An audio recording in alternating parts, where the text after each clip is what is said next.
para gloria de nuestro Señor. Así que hemos tenido también un fin de semana fuerte, precioso. Ayer estuvimos evangelizando, también estuvimos aprendiendo, estuvimos en taller.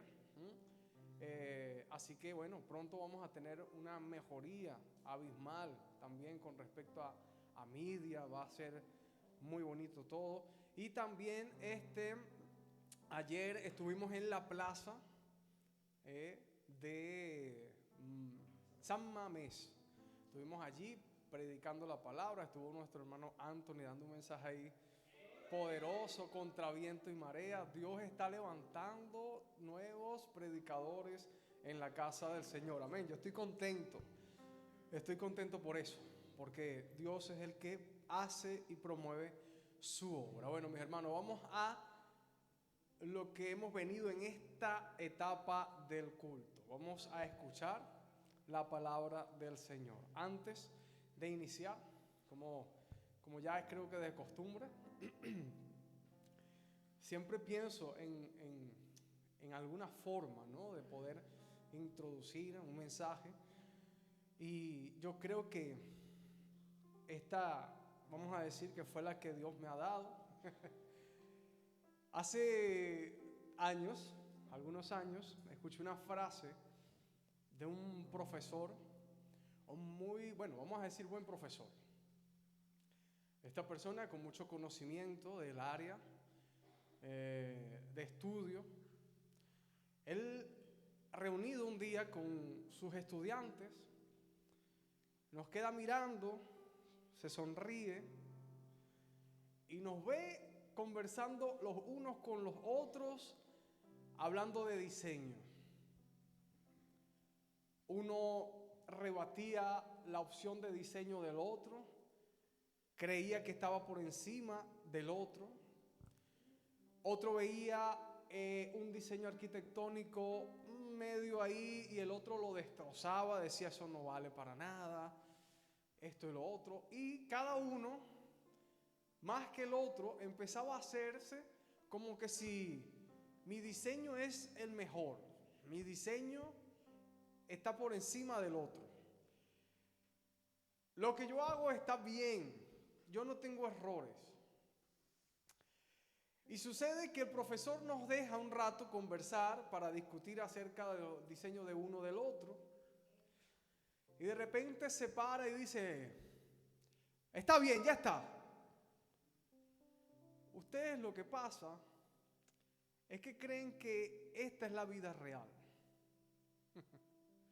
Cada uno de los que está aquí, no ustedes, sino nosotros que estábamos en esa ocasión, dijo: ustedes creen que están en la vida real, pero algún día, yo no sé cuándo, va a depender de ustedes si aprueban o no las materias, van a tener que saltar al vacío. Van a tener que pegar un salto al vacío. Un salto al vacío. Rápidamente, a los que estábamos allí, nos quedamos un poquito así, no entendemos muy bien de qué trata lo que quiere decir este profesor. Pero enseguida, por lo menos en cuanto a mí, pensé en aquellos militares que tienen como oficio dentro de la milicia saltar al vacío. Paracaidistas que se preparan durante mucho tiempo, no sé exactamente cuánto, pero que seguramente tienen saltos continuos con instructores. Un paracaidista, para poder desarrollarse, para poder llegar al punto de poder ser un profesional en lo que está haciendo, no puede saltar solo desde el principio, sino que continuamente va a saltar acompañado de un instructor. Si hay aquí alguien que sabe de esto, va a tomar en cuenta, si han visto inclusive videos, salta con un instructor una y otra y otra y otra vez, pero llega un momento en el cual ya no hay instructor. Llega un tiempo en el cual el instructor ya no va a saltar más con él, porque no puede pasarse toda la vida con él de la mano o abrazado, como vemos que es en el tema de los paracaidistas, o por lo menos un poquito más arriba, pero está allí, está anclado al mismo paracaídas. Esa situación no puede seguir siempre, sino que llega un momento en el cual tiene que salir solo. Ya no va a estar más acompañado, ya no va a seguir más dándole instrucciones. Se acabaron los miedos acompañados, sino que ahora tiene que afrontar el propio nervio y el propio miedo que puede llegar a dar el primer salto al vacío. Y resulta que entonces esos militares o esas personas que lo hacen por deporte extremo, llega un día en el cual tienen que ascender en el avión y mientras van de subida, el corazón se empieza a acelerar. Aquí los hermanos que saben un poquito de psicología igual saben de esto, ¿eh?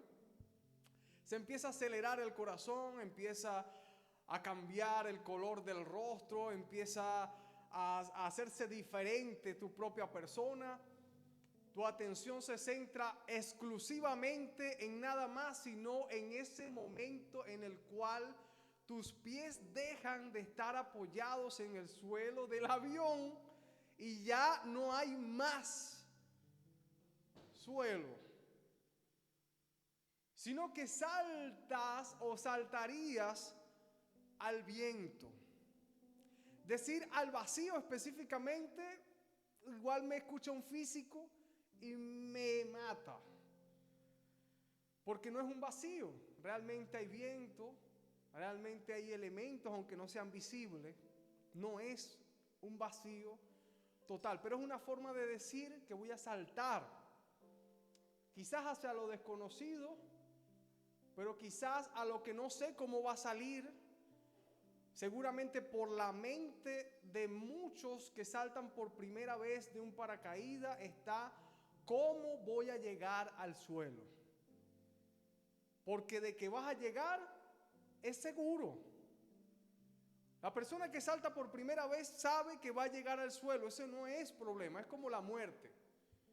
Todos los que estamos aquí presentes y también los que escuchan por internet saben que algún día vamos a morir. Eso es lo más seguro que nosotros tenemos. Podremos dudar algunos de si nos casaremos algún día. Ayer hablábamos un poquito de ese tema. Si lo dudas, bueno, mi hermano, yo te digo, ten fe, ten paz, ten tranquilidad. Igual y si no te casas, como dice un hermano por ahí, estarán las bodas del Cordero, así que no te preocupes. El asunto está en que lo más seguro que tenemos es la muerte. Bueno, así, el paracaidista seguramente va a caer en el suelo. El problema es que no se sabe cómo va a llegar. Si va a llegar accidentado o si va a llegar completo en sus dos pies y contento por haber cumplido el objetivo de hacerlo bien y hacerlo con excelencia. Ahora bien, mis hermanos, yo creo que todos nosotros de alguna manera hay algún momento de nuestra vida en los cuales nosotros tenemos ese parentesco, a lo que acabé yo de comentar, a lo que acabé de tratar de explicar. Hay momentos en nuestras vidas en los cuales nosotros tenemos que afrontar situaciones, o hay momentos en nuestra vida en los cuales nosotros tenemos o estamos siendo promovidos a hacer algo más de lo que nosotros estamos o hemos venido haciendo durante mucho tiempo, o igual y nosotros no hemos hecho mucho, pero ahora yo tengo que dar un salto hacia lo desconocido. Yo no sé cómo voy a hacerlo, no soy un profesional en este asunto, no tengo demasiadas horas de experiencia, no tengo demasiado tiempo de práctica, tengo una que otra, pero resulta que Dios me está llamando ahora a mí para hacer algo nuevo. Y en esas etapas hay ocasiones en las cuales nosotros nos encontramos en una similitud a lo que he hablado acerca de aquel paracaidista. Nosotros empezamos a decir: yo no sé cómo voy a hacer. ¿Será que lo hago? Hasta el último momento, ¿será que realmente me atrevo? ¿Será que me lanzo? ¿Será que dejo la mochila con el paracaídas aquí? ¿Me pongo al final del avión y que me bajen de aquí? Yo no quiero hacerlo. No estoy preparado para afrontar tamaña responsabilidad, que Dios me está dando la oportunidad de tener. Y entonces muchas personas en este asunto, Lucas, deciden desertar, deciden dejar, deciden posponer inclusive aquella gran oportunidad que se le está brindando de parte del Señor por causa del miedo. Usted me dirá, pastor, vale, está bien, ¿y cuándo me va a hablar de la Biblia? Todo lo que estamos diciendo está fundamentado en la palabra del Señor. Por si acaso usted duda, yo quiero invitarle a que usted revise. Bueno, hoy no tenemos habilitada la pantalla, pero usted tiene su Biblia allí. Vamos a Josué 1, 1 al 9. Josué 1, 1 al 9. Este es un pasaje sumamente conocido, es muy conocido, muy conocido. Sin embargo, Dios me ha dicho, bueno, hay que hablar también de este pasaje. Y nosotros, mientras que usted puede revisarlo allí, la palabra de Dios va a mencionar en ese capítulo primero que había un líder en pleno levantamiento en el pueblo de Israel llamado Josué. Josué era una persona que se había estado preparando durante muchos años y se había estado preparando de manera inconsciente. Él no estaba consciente de que estaba siendo entrenado o estaba siendo preparado para algo que Dios tenía para con su vida. Josué sencillamente era una persona que le encantaba servir, él quería estar para apoyar. Josué era una persona que era un muy buen segundo. A veces nosotros creemos que el de la importancia es el primero, pero no necesariamente, no digo que no. Digo que hay que tomar en cuenta los segundos porque posiblemente de allí surjan grandes ministerios que Dios va a apoyar, que Dios va a avalar, que Dios va a respaldar, que Dios va a dar la oportunidad de hacer tanto o mucho más de lo que en su momento estaba haciendo ese primero. Así que en esta historia es muy importante porque Josué en algún momento llegó a ser alguno de esos secundarios en la historia que narra la Biblia acerca de Moisés. Él era una persona servicial, era una persona que quería estar apoyando al líder de Israel, pero llega un momento, nosotros nos acostumbramos muchísimo a que alguien esté por encima, a que alguien esté dándonos instrucciones, a que alguien nos ayude, respaldarnos, que sirva como una especie de padre o una especie de madre a la cual cuando las cosas me salen mal, voy y puedo llorar allí y me salió mal, nos da una palmadita en el hombro, sigue adelante. Y yo creo que Josué estaba en esa situación. Josué estaba acostumbrado al liderazgo fuerte, al liderazgo que tenía Moisés. Era una persona que estaba allí bajo el respaldo, bajo la cobertura de Moisés. Pero no todos, lo más seguro que nosotros tenemos es la muerte.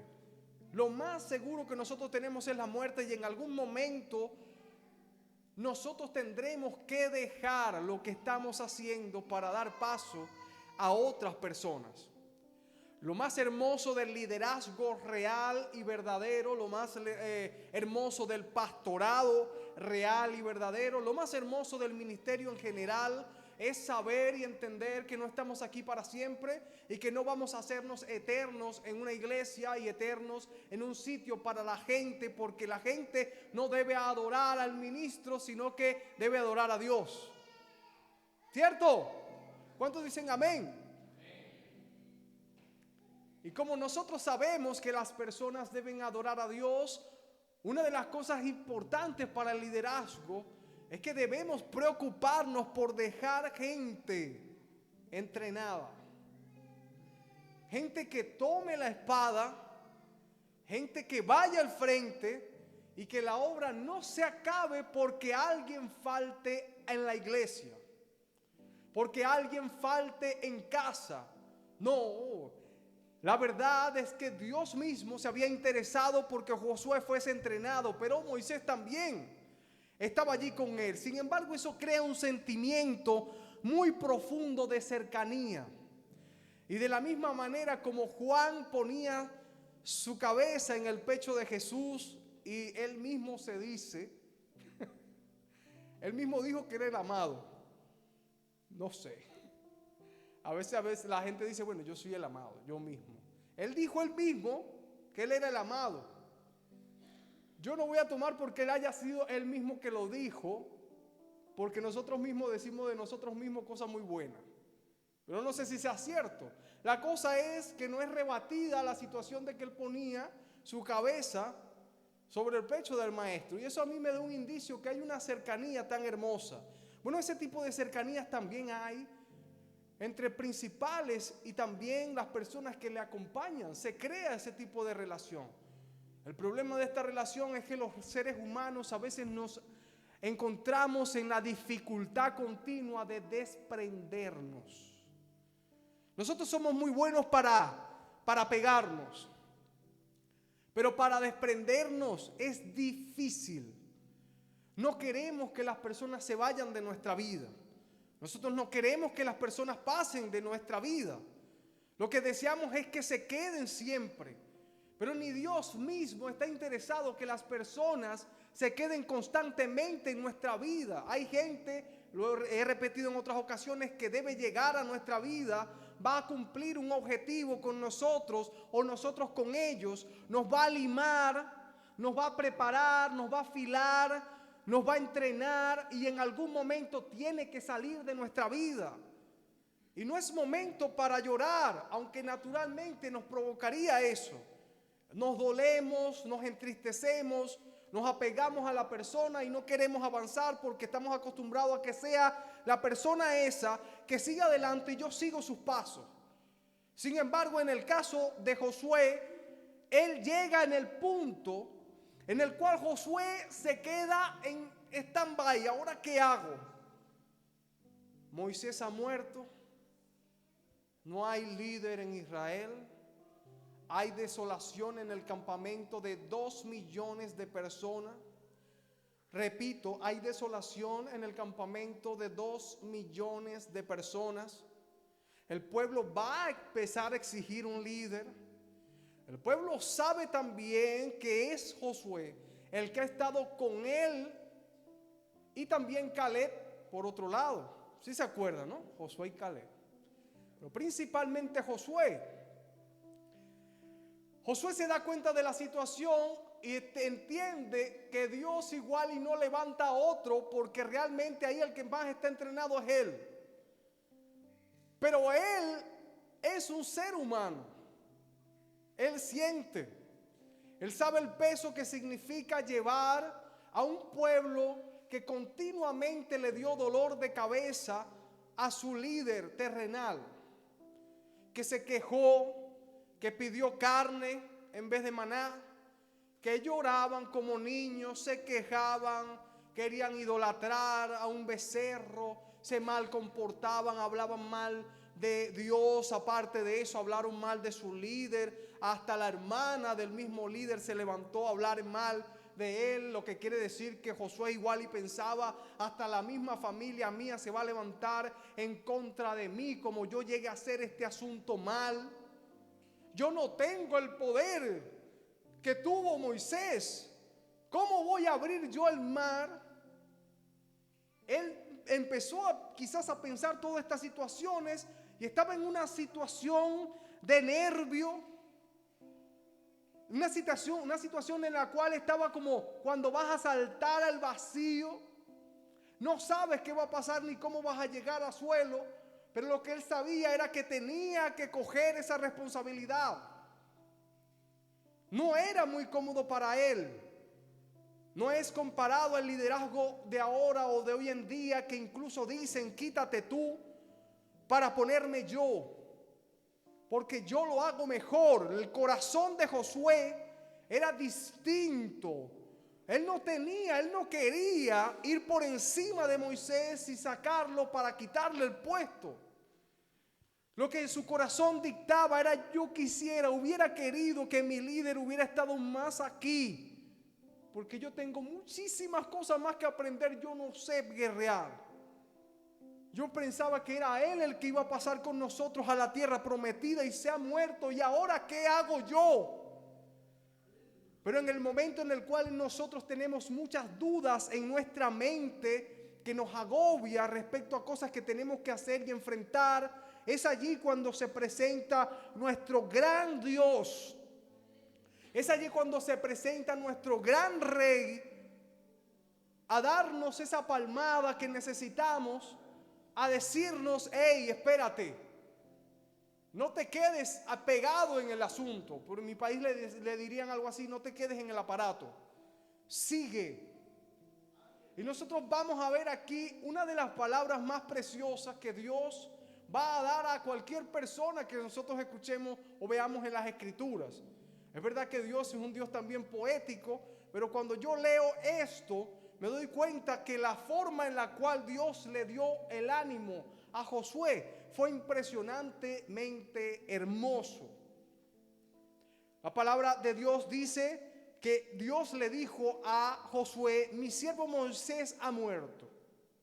Ahora pues, levántate tú y pasa este Jordán, tú y todo este pueblo, a la tierra que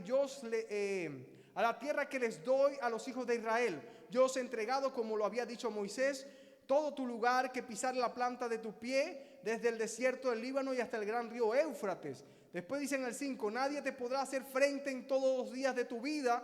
Como estuve con Moisés, estaré contigo, no te dejaré, no te desampararé. Esfuérzate y sé valiente, porque tú repartirás a este pueblo por heredad la tierra de la cual juré a sus padres que las daría a ellos. Solamente, repite el Señor, esfuérzate y sé valiente para cuidar de hacer conforme a toda la ley que mi siervo Moisés te mandó. No te apartes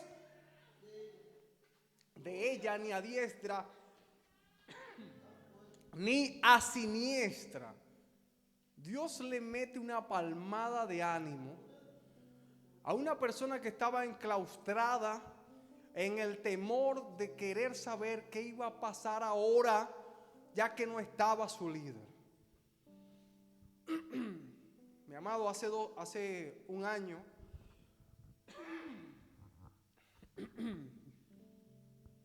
estaba en Portugal y de repente mencionan el nombre mío para ser pastor de esta iglesia. Fue en Portugal, ¿no? Fue aquí. Imagínese usted. Bueno, no voy a mencionar eso, pero vamos a seguir adelante. Y yo escucho el nombre y digo: wow, qué bien. En primera instancia uno dice: oye, gloria a Dios. Pero después tú empiezas a analizar el asunto y dices: ¿cuántas personas me van a tocar como el pueblo de Israel? No, mentira, eso no. Eso no lo dije. Dios sabe que es así. Más bien pensé y dije: oye, aquí ha pasado el pastor Vilmar Couto.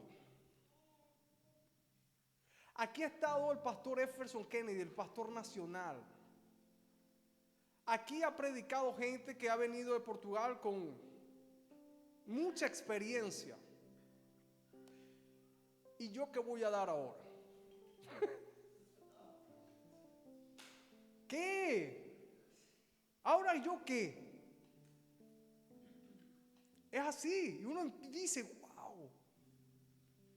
Y ahí empiezas como a quedarte ahí en el sitio y decir: uy, yo como que mejor este asunto no. Vamos a dejarlo, y la mente empieza a trabajarte y Dios viene a tu auxilio y te dice: ¿qué tú crees que el mismo Espíritu Santo que está con ellos no está contigo? ¿O es que acaso solo el Espíritu Santo está en Portugal o está en Baracaldo o en Bolueta? No. El mismo Espíritu Santo que está en las iglesias de ADF en genérico está en Recalde. Yo lo creo, ¿tú crees? Es el mismo Espíritu Santo que nos dirige. De manera que cuando recibo esa palmada del Señor, digo, bueno, yo no sé cómo voy a hacer, Dios me va a ayudar, nos va a guiar a todos, vamos a tener ayuda, respaldo de los hermanos, aquí va a pasar algo, tiene que pasar algo, vamos a desarrollarnos, vamos a predicar la palabra, nos levantamos en fe, vamos a trabajar en el nombre de Jesús.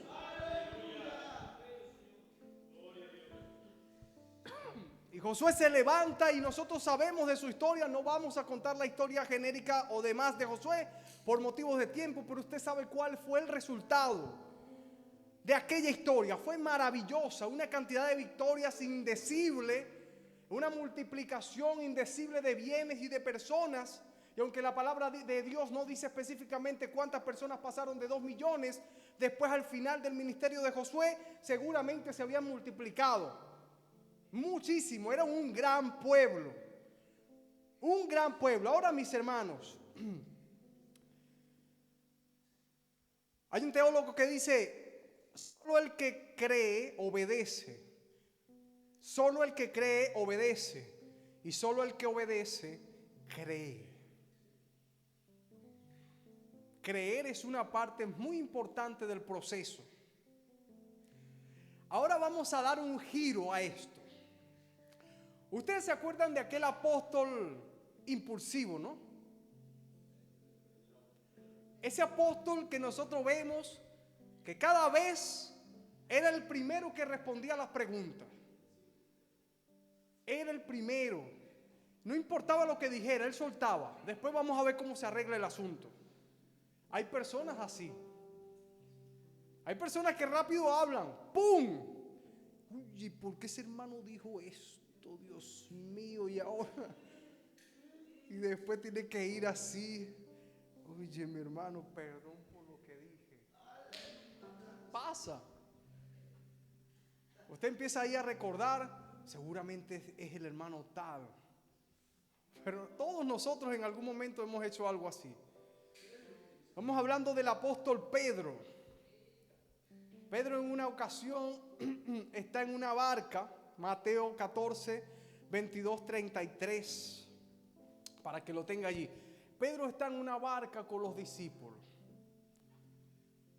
De repente se asustan, ven algo a lo lejos. Voy a parafrasear. Ve algo a lo lejos, se mueve. Igual dicen es un fantasma. Pero no era un fantasma. Era el Señor Jesús. Medio se visualizaba porque el tiempo no estaba bien, estaba de noche, no veían muy bien el asunto. Pero el Señor Jesús contesta. Pedro le dice algo así: Señor, si eres tú, manda que yo vaya a ti. Mire esta frase. Le dice: Señor, si eres tú, manda que yo vaya hacia ti. Jesús no se pone en problemas. Jesús tranquilo le dice: bueno, ven. Eso es lo que tú quieres. Ven. Sabemos cómo es Pedro.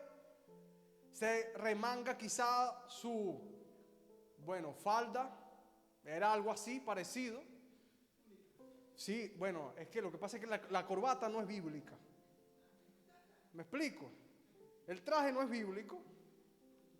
Y si fuera bíblico, vamos, pero no es. Entonces, para el momento, lo mejor que podía tener era, o usaban en el momento, era un traje largo. Entonces él se remanga allí quizá y se lanza al agua. Él quería caminar como lo estaba haciendo el Señor. Él quería ir. Culto de misiones, ¿ah? Él quería ir. Solo que hay un problema ahí. El Señor le da la oportunidad de ir y le dice: ¿eso es lo que tú quieres? Ven. Ahí hay un problema con Pedro, porque Pedro habla muy rápido. Pedro no la piensa mucho antes de decirla. Y Pedro dice rápidamente: yo quiero ir. Y nadie lo había llamado. A Pedro nadie lo había llamado. El Señor no necesariamente tenía la intención de que alguien fuera a su encuentro. El problema está en que Pedro viene y rápido habla, levanta su voz, quiere hacer lo mismo, quiere experimentar lo que se siente estar caminando sobre las aguas. Pedro quiere ser enviado, pero el Señor a él no lo ha llamado. Pedro todavía tiene problemas con la fe. Pedro todavía está experimentando un crecimiento. Pedro no está completamente maduro.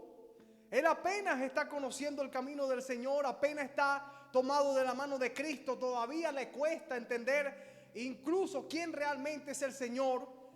Pero Pedro quiere ir. Pedro quiere hacer lo mismo que el Señor. Y él le dice que le permita ir o manda que yo vaya hacia ti. Imagínese usted a un pastor o a un misionero diciendo tal cosa, pidiéndole al Señor o diciéndole: ya yo voy. No sé cuál es tu opinión, solamente lo que quiero, Señor, es que tú me digas que yo vaya. Y ya está. No te pregunto primero si es tu voluntad que yo vaya, sino que te pido directamente: manda que yo vaya. Ahí Pedro no se para a ver si era la voluntad, si estaba preparado para asumir el ir, sino que le dice al Señor: mándame.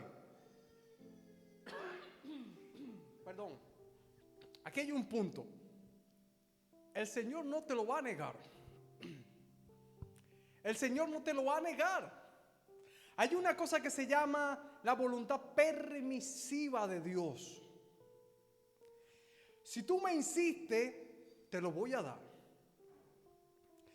Señor, dame a un esposo, pero que sea ese hermano que se sienta en tal lado, que se pone así y asado los domingos. Si no, no me des nada. Señor, dame una esposa, pero que sea ella. Yo te hablo así, Señor. Yo soy muy sincera contigo. Quiero un esposo, pero que sea él. Dios dice: bueno, voluntad permisiva, no quiero, no es mi voluntad, te lo voy a dar, te la voy a dar, algo vas a aprender. Y empiezan los problemas. Y los pastores continuamente tenemos allí que bregar con esas situaciones, porque hay personas que oran de esa manera.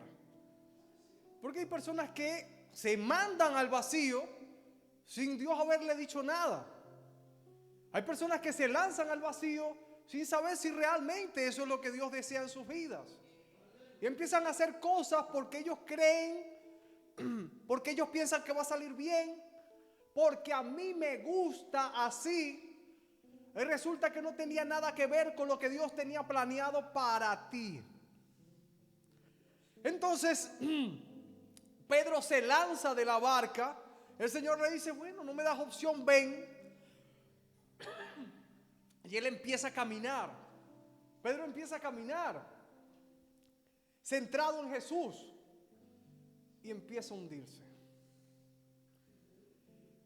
Si Pedro hubiera salido con más madurez, a lo mejor no se hunde. Pero Pedro estaba siendo todavía entrenado. Pedro no estaba para eso. Pedro estaba para mirar, para observar al maestro. Y él se adelantó y salió. Y se hundió. Amados hermanos, cuando esto sucede, lo más hermoso de la situación es que nosotros, aún así, la gracia y la misericordia de Dios nos va a rescatar. Nosotros vemos a un Pedro que empieza a hundirse y clama a Dios, clama a Jesús: ayúdame, me ahogo. Y Jesús, yo creo que lo mira con unos ojos así de ternura, pero también un poquito de: que te lo dije. que lo pensé. Es que no tenías que haberte metido en ese lío. Espérate. Espera, tú vas a ser pescador de hombres. No es el momento, cálmate. Va a haber momentos en los cuales tú vas a pasar tu sombra, vas a sanar enfermos. Vas a predicar, vas a hacer cosas vistosas. La gente va a mirar que Dios estoy contigo, pero no es el momento. No es el tiempo, Pedro. Pero yo no quiero que mueras en esta situación. Aunque has sido desobediente, tengo misericordia y tengo gracia. Y es abundante para todos. Le toma la mano, le toma ahí el brazo, lo saca. Y la palabra de Dios dice que no van a la orilla. No dice la palabra de Dios que van a la orilla. La palabra de Dios dice que van a la barca. Mi querido, no crean que podemos sobornar a Dios. Cuando nosotros nos metemos en los líos porque queremos promovernos nosotros mismos, porque nosotros queremos hacer sin la voluntad de Dios, porque yo quiero y me da la gana, Dios te va a permitir, pero Dios no está obligado a que después que tú estás metido en ese rollo, en haber decidido mal, en haber elegido el trabajo que elegiste mal, y después estar orando porque me metí en este rollo, en hacer el negocio que tú pensaste hacer y lo hiciste porque nunca pediste dirección a Dios, sino que pensaste solo en el beneficio que ibas a obtener por ese negocio. Cuando elegiste el esposo y la esposa que quizás tienes, o el novio que tienes, y ahora estás sufriendo por eso, somos nosotros que decidimos. Cuando decidimos comprar algo que realmente no valía la pena, pero igual lo compramos y ahora estamos gastando mucho más de lo que hubiéramos gastado si comprábamos algo nuevo. Cuando nosotros decidimos ir y lanzarnos al ministerio cuando Dios no nos ha llamado. Cuando deseamos hacer algo en la iglesia, sí, porque es lo primero que hice y me da la gana seguir haciéndolo por encima de lo que me recomienda el pastor o la pastora o los líderes. Y voy a continuar haciéndolo porque me da la gana, fuera de la voluntad, fuera del consejo. Dios no está obligado de ninguna manera a respaldarte para que llegues hasta el final de tu problema. No está. Lo que va a hacer Dios es cogerte de la mano cuando pidas auxilio. Te va a coger de la mano y te va a llevar a la barca otra vez. No te va a llevar a la orilla. No te va a dar un paseíto para que tú veas cómo es que se camina. De gracia. No, te va a sacar de ahí cuando le pidas ayuda. Te va a volver al inicio y te va a costar más ahora estar allí y volver a caminar.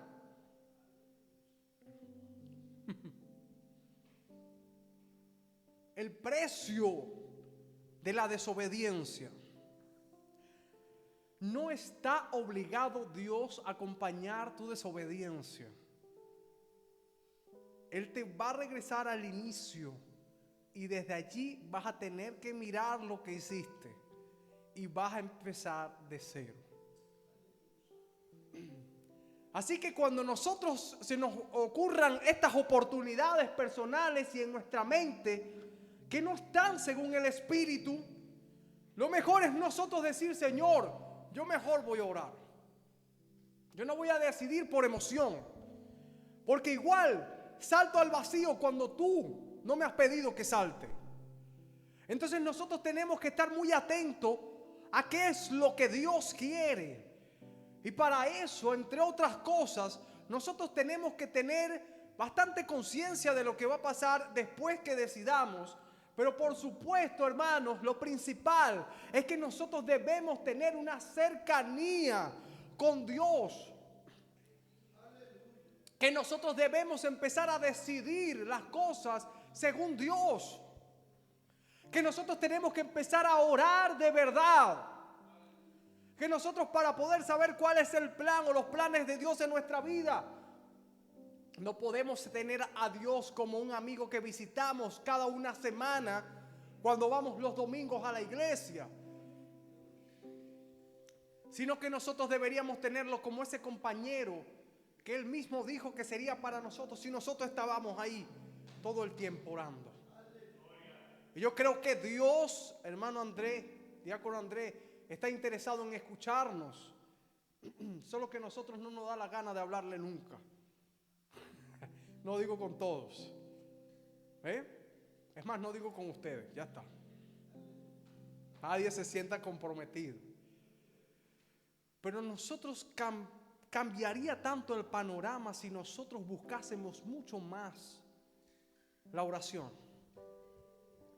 Si nosotros, antes de ordenarle al maestro que nos mande a caminar sobre las aguas, preguntásemos desde la orilla, desde aquí, desde la barca: Señor, ya puedo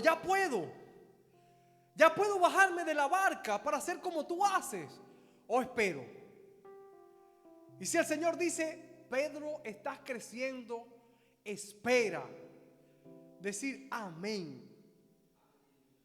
Yo quiero. Tú sabes, tú me conoces, Señor, yo soy Pedro, yo quiero, pero yo espero. No vaya a ser que me ahogue en este proceso.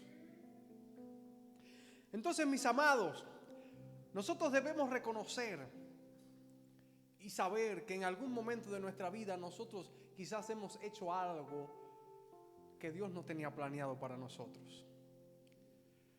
Pero que nuestro intento cada vez por hacer cosas para el Señor y tener una hiperactividad y hacer más cosas y más cosas para el Señor, porque creemos que con eso vamos a alcanzar el cielo, porque aunque hablemos mal de las otras personas, aunque chismiemos, aunque le quitemos el cuero a la gente, vamos y hacemos 4 cosas en la iglesia y con eso ya yo he pagado el cielo. Yo voy al cielo. ¿Por qué? Porque yo hacía de todo en la iglesia. Y estamos autoengañándonos nosotros mismos con eso. Eso no es cierto. Cuánta gente que tantas cosas hace en la iglesia y quizás no van a recibir la cantidad de coronas que otros más van a recibir. Es más, cuántas personas que están en la iglesia, que hacen mucho en la iglesia, el Señor en algún momento igual y dice: apártate de mí. Yo a ti no te conozco. ¿Quién eres tú? ¿De qué casa vienes tú? Y yo creo, espero que jamás el nombre de ninguno de los de ADF Recalde aparezca en esa lista. Amén. Bueno, pero ¿qué pasa? ¿Están dudando?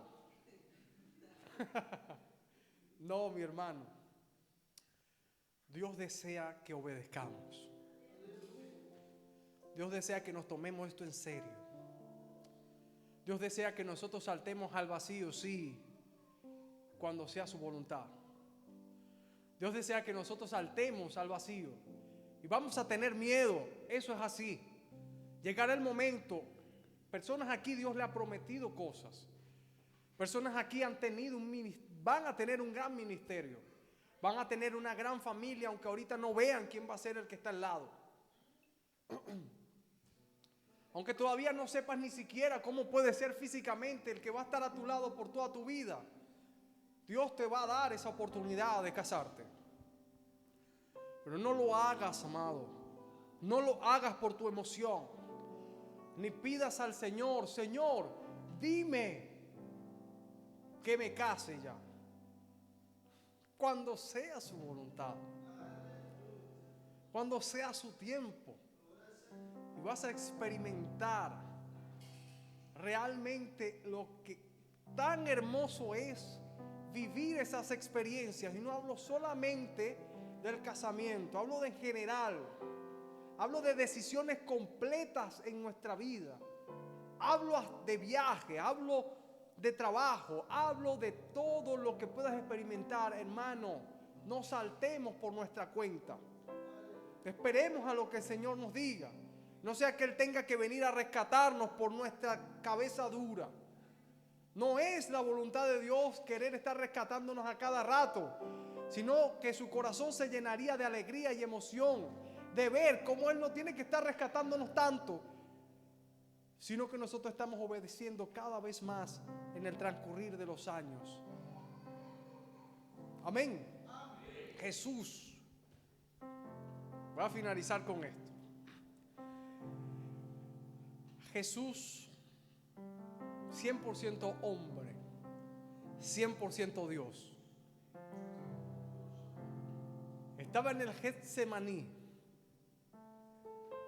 Estaba a punto de que se cumpliese una profecía para su vida inminente. Él sabía lo que venía. Él sabía el sufrimiento que le esperaba. Nadie más podía hacer eso que Él. Sí o sí tenía que estar presente durante toda su crucifixión. Él no podía ser ningún otro ser humano. Jesús estaba a punto de hacer un salto al vacío. Jesús estaba a punto de hacer algo muy pesado y grande para cualquier ser humano. Y vaya que tenía temor también, porque era un ser humano. Nosotros decimos a veces, no, ¿qué Dios va a tener temor? Acuérdese que Él estaba en un cuerpo y tenía sentimientos. De hecho, la Biblia dice que lloró. Y Jesús allí empieza a sudar sangre. Y ya nosotros hemos explicado en otras ocasiones por qué pasa eso. Presión, tensión, temor. Y Jesús queriendo gritar a voz en cuello, seguramente desde dentro: ¡no! Yo no voy a pasar esto. Podía haberlo hecho.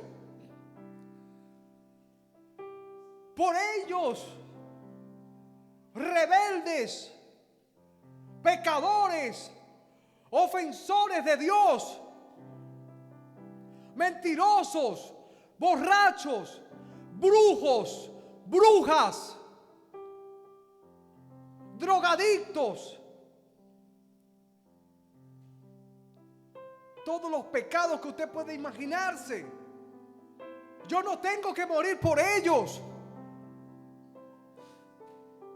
Jesús dijo: este salto es tan difícil, Señor. Tengo temor. Soy un ser humano. Estoy sudando aquí sangre. No sé. Voy a tener no solamente que llevar el martirio del dolor en el cuerpo. Lo que más seguramente tenía era llevar el pecado del mundo entero sobre Él. Aún así Jesús dice, no hace como Pedro, no salta a la loca. Antes dice: Señor, yo no voy a hacer mi voluntad. No. Yo voy a hacer tu voluntad. Que se haga tu voluntad y no la mía. Repita conmigo, mi hermano, yo no acostumbro a eso. Que se haga tu voluntad y no la mía. Vamos a orar. Póngase sobre sus pies, mis hermanos.